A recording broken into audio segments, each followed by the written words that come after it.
السلام عليكم متابعينا الأعزاء. كثير من الفنانات يرفعن شعار السينما النظيفة ويرفضن تقديم العري والإغراء على الشاشة، ومع ذلك فالبعض قد يوافق عليه إذا ما كان إغراء غير مبتذل وفي سياق الدراما. وسنتعرف في هذا الفيديو عن مجموعة من الفنانات التي رفضن الإغراء، فنانات أدب وأخلاق واحترام رفضن المشاهد الجريئة. لكن قبل البداية لا تنسونا بالضغط على زر اللايك والاشتراك في القناة وتفعيل جرس التنبيهات ليصلكم كل جديد.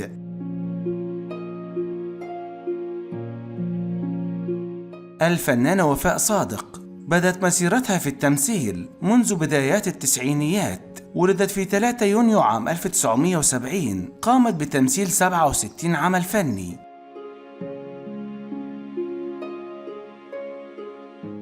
الفنانة فردوس عبد الحميد بدأت مشوارها الفني من خلال خشبة المسرح القومي، ثم اتجهت للسينما من خلال فيلم على من نطلق الرصاص عام 1975. ومن أبرز أعمالها فيلم الطوخ والإسورة، الحريف، وفي مهب الريح. قامت بتمثيل 94 عمل فني.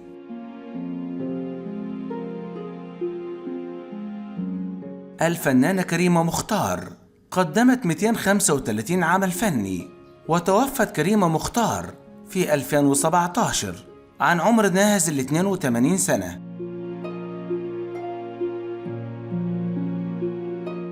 الفنانة أسار الحكيم ولدت سنة 1957. عملت في المجال الفني في منتصف السبعينات من خلال مسلسل بلا عتاب. قامت بتمثيل 98 عمل فني، أبرزها فيلم النمر والأنثى، وطائر على الطريق، وبطل من ورق.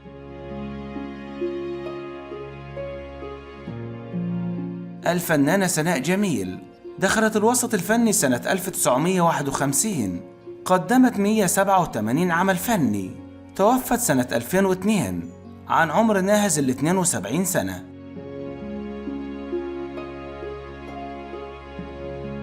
الفنانة ليلى مراد ولدت سنة 1918.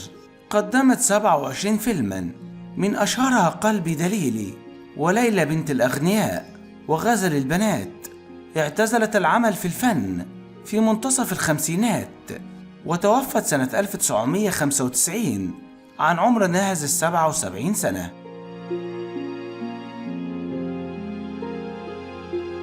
الفنانة إنعام سالوسة ولدت في 15 ديسمبر سنة 1939. قامت بتمثيل 365 عمل فني. بدايتها الفنية كانت سنة 1965 من خلال مسلسل لا تطفأ الشمس.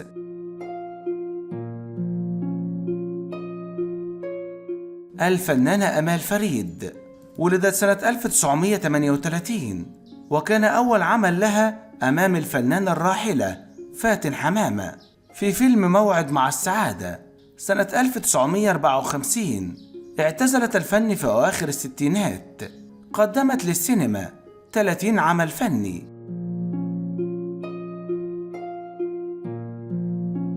الفنانة هاني راشد ولدت في 11 سبتمبر عام 1935. بدأت التمثيل سنة 1956. قدمت للسينما والتلفزيون 220 عمل فني. وتبلغ الفنانة هاني راشد 88 سنة.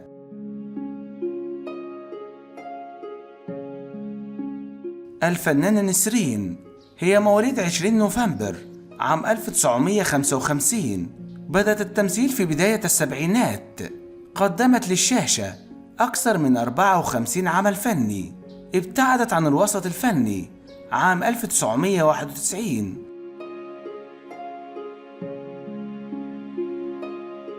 الفنانة هناء ثروت ولدت في مدينة القاهرة سنة 1954.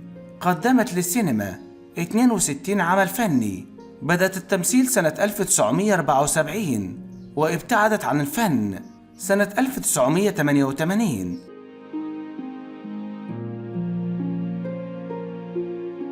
الفنانة إيمان الطوخي وهي مطربة وممثلة.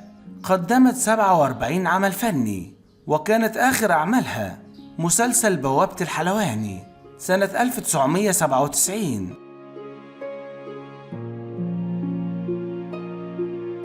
الفنانة مي عبد النبي بدأت التمثيل في منتصف السبعينيات، ولدت سنة 1955. ابتعدت فترة عن التمثيل ثم عادت مرة أخرى، قدمت 86 عمل فني، آخرها مسلسل أمير الشرق سنة 2007.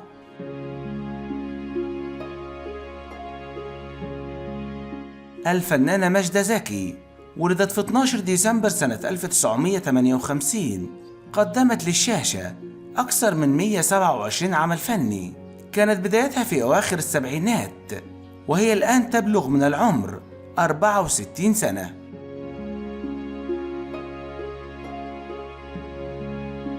الفنانة حنان سليمان ولدت سنة 1960. درست في قسم التمثيل بالمعهد العالي للفنون المسرحية. قدمت 232 عمل فني. بدايتها كانت سنة 1977 في مسلسل بندق الدرب الأسمر.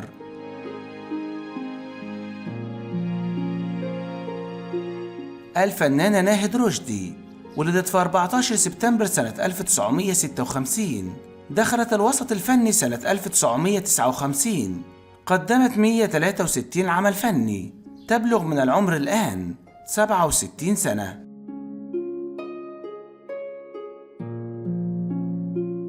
الفنانة فاطمة التبعي ولدت سنة 1953.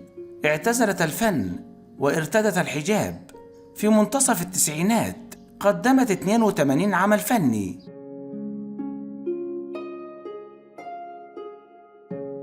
الفنانة منال سلامة ولدت سنة 1970. بدأت التمثيل في مسرحية الزير سالم سنة 1985. قدمت 114 عمل فني. عمرها الآن 53 سنة.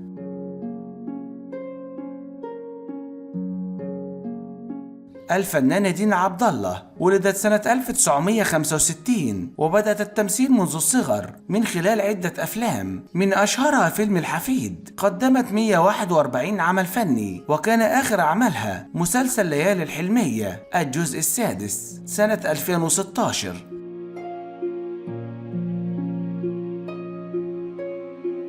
الفنانة نهال عنبر ولدت سنة 1961. دخلت الوسط الفني بأدوار صغيرة، منها دورها في فيلم طيور الظلام. قدمت للسينما والتلفزيون أكثر من 178 عمل فني. تبلغ من العمر الآن 62 سنة.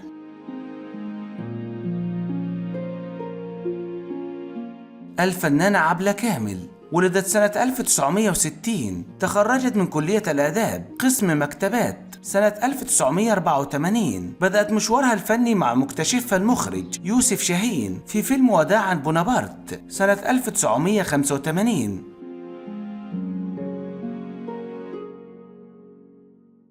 الفنانة فايزة كمال ولدت سنة 1960 وتوفت سنة 2014 عن عمر ناهز 54 سنة.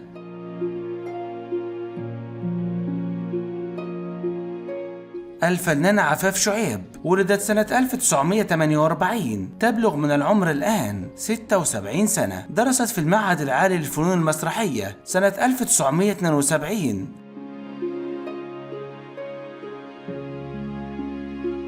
انتهى الفيديو، لكن قبل المغادرة لا تنسونا بالضغط على زر اللايك والاشتراك في القناة وتفعيل جرس التنبيهات ليصلكم كل جديد.